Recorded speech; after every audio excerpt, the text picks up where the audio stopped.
قرآن پڑھاون واسطے سکھ بیٹھے نہیں پڑھ سکنا، مرزائی بیٹھے نہیں پڑھ سکنا۔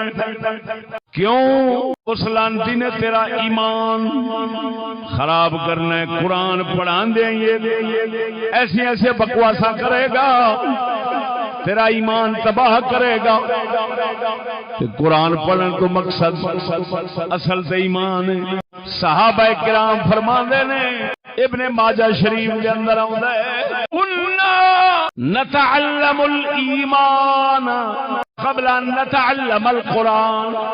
فرماندے نے جڑے اساں نوجوان لڑکے ساں، اساں اپنے بزرگاں کو پہلا ایمان سکھدے ساں، پھر قرآن سکھدے ساں۔ دسیا پہلا ایمان ہے پھر قرآن ہے۔ جتھے ایمان نو خرابی آوے اتھے قرآن پڑھنا حرام۔